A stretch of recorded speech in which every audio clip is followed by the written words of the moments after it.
Hey everybody, hey, it's been a week or two. Just making another little video here. So I did something. I was working on the Nissan and I broke the other HP tuners. I say I broke it. I guess I shorted it out. The electrical harness from $65 from eBay is a bad idea. Please don't do it. If you do, check the wiring and check everything. I know I said, at the first and whatever happens, but $800 and something deep in HP tuners. It is what it is. I burned up my original and then I got a new one and I had to buy it because the other one's out of warranty. Anyway, it's not their fault at all. Please don't go there. It was 100% my fault. So anyway, what I did was I went to Ace's, got a fuel management system, Ace Jackpot. Just the basic run-of-the-mill $599. It's got the scanner. It's got the screen. It's got everything to it. And I just got it running. Another thing to remember is please check all your grounds. I fought this thing for a couple of days now and finally got it. But I'm not affiliated with them. Nothing. It was something I just bought and thought I'd add to this thing, see if it's a little bit more efficient than the GM computer. And so far, I like it. I'm going to give you all just a little rundown of it and show you what we got. Again, I had a little bit of hell, but that was on me. It was not anyone else. It was on me. So let's give you all a look of everything where I'm at with it, and we'll go from there.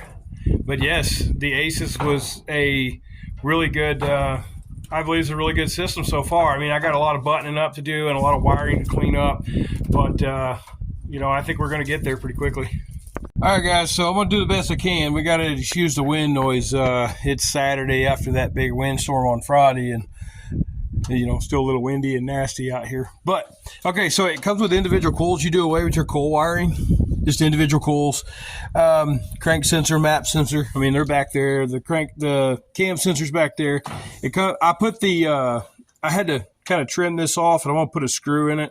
Like I said, it's not a big deal. Drill a little hole and put a screw in it. That's going to be for my new map sensor. I put everything on it this came with. Now then, you're probably not supposed to put your intake temp here, but I did. You can see where the air filter's at. It's really short. So I really kind of found a good place to put it in there. It ain't coming out. It ain't going to leak. It ain't going to vacuum. I think we're okay with that. So, again, it is what it is. There's a plug for this, and it's like power in, I think. Literally like the letter N. So you connect it to a harness that comes off of in there, like on the main harness, and you connect that, and it's what operates your alternator. Now, granted, this alternator's not hooked up yet. I need to get that ran to the starter, but we'll deal with that in due time. So the next thing we got, back to the coils. So coils are all individual. You have your injectors. Everything is freaking labeled, and this is a badass kit for no more than it costs. It's amazing. It comes with a O2, so it can either be tuned by Lambda or it can either be tuned by, just AFR. And I'm going to leave it on AFR, I think. But, I got my fuel line there. I didn't want to hook it up and get gas everywhere. But, I got to get all this cleaned up. Don't freak out on me. I still got hose clamps to put on and things like that. So, but it runs up here. You got your throttle position. You got your IAC, and the IAC is adjustable. So I'm hoping I could take this Holly and tune that squealing out of it. Because God dang it, that is annoying as hell. So anyway, here's the original that come off the GM computer. I'll probably cap this one off, and then this one has the dual O2s, and that wire's right there off of my AFR gauge inside, so it still fits, so I'll probably use it. Oil pressure sensors in. We had to put a new oil pressure sensor. It's back down in here, so let's see if we can get a better shot of that. But no, you're not going to be able to, but it's back down in there. So you want to get one from an 04 half-ton Chevy, I think a 5.3. Fits perfect in there and it works, so in case y'all was wondering for that. Again, this is not a clean build. This is a burnout build. I'm just going to thrash this thing. So that's what we're doing. So let's go in the cab and I'll show you how I mounted everything. And it ain't perfect, but I think it's going to work. All right, so here's a little 5-inch. I think it's a 5-inch screen, 7-inch screen, something like that. I'd have to measure. I think it's 5-inch. So anyway, it's pretty badass. It's got a lot of the good controls that you need. You can adjust sensors. You can adjust your layout.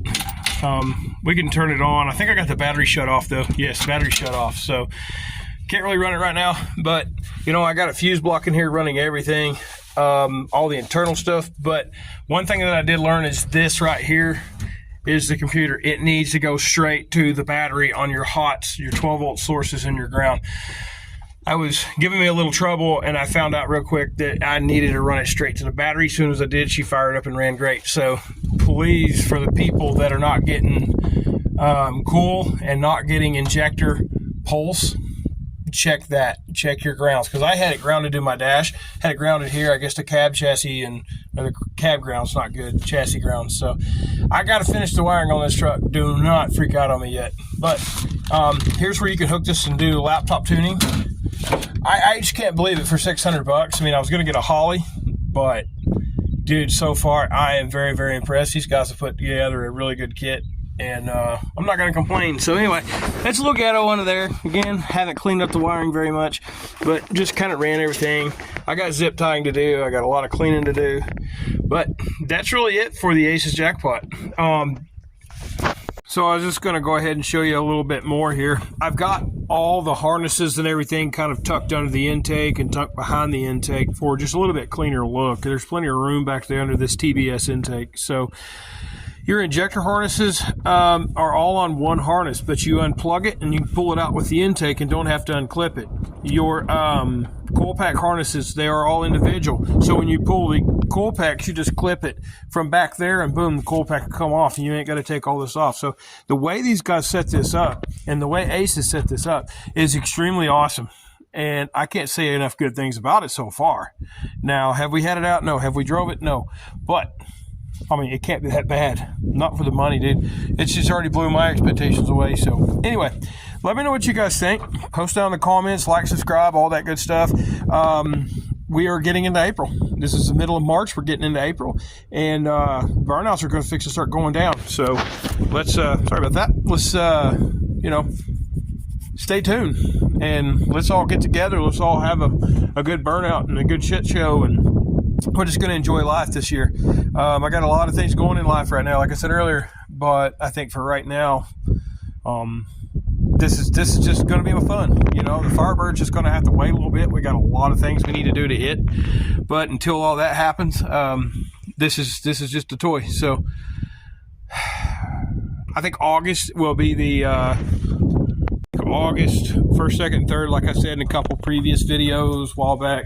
The King of the Open Road is Tulsa, and they're talking about going to Hallett and probably making a big loop one way or another. I'm not sure. Going back to Claremore, I know the stop is at Claremore for the coin. So, whoa. So anyway, it's dark in here. So anyway, I think that's what we're going to do with the Firebird is just Coda this year. But this is our pride and joy. This is what I want to do this year, is just burnouts. So thank you, everybody, for watching. Like, subscribe, everything you do. I enjoy it.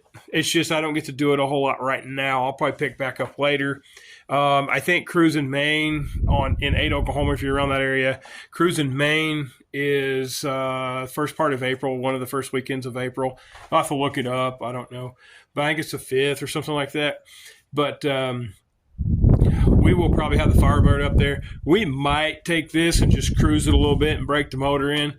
But it don't have insurance on it or any of that. It's not tagged. So I know the Popo's not going to like that. So if we take it, it's just going to be like maybe we can set up our little booth with, you know, Crazy Chris Customs or something and, you know, talk to all you guys. So let us know. Come by. Come see us. Even if you see the black Firebird or their holler, I'll do a burnout in that sumbitch. I don't care. Because it's got crappy tires. I need to get new ones. But it'll be August before that happens. So anyway, God bless y'all. Thank you to each and every one of you for watching. And let's send it. Again, guys, this thing has two-step. This thing has a burnout control. Like when you pull up to the line, you push your button, you can do your burnout. It's a rev limiter's all built in. It's got nitrous built into it, like the retards and stuff built into it. So, you know, I'm pretty impressed with it. I'm not going to run nitrous. I'm not running boost. I'm not running any of that. This is strictly just an NA, put it on the floor and let the tires sing. That's where we're at. with this truck right now. So I can't wait to really get to drive it. It's not a street truck, so we'll go and do donuts back here in the pasture. But it's just a Trailer Queen burnout truck, but we're gonna have fun with it. So we got a bunch of burnouts coming up this year, so I'm gonna turn the limiters down until a big burnout. We got a couple of them. It's $1,000 pot. We got a couple of them that is $500 pot. You got a couple of them that are $200 pot. So it depends which ones we go to and how much money, because this thing's costing me a lot. And if I can't really go to, I hate to be an ass because I've never really been competitive in my life, but when it comes to it, if we're going to put this money in this thing and we're going to build an actual burnout truck, I'm not going to say pro level, but I'm trying to get it there. But it's a lot of money, so we're gonna play to win. We're gonna play to win.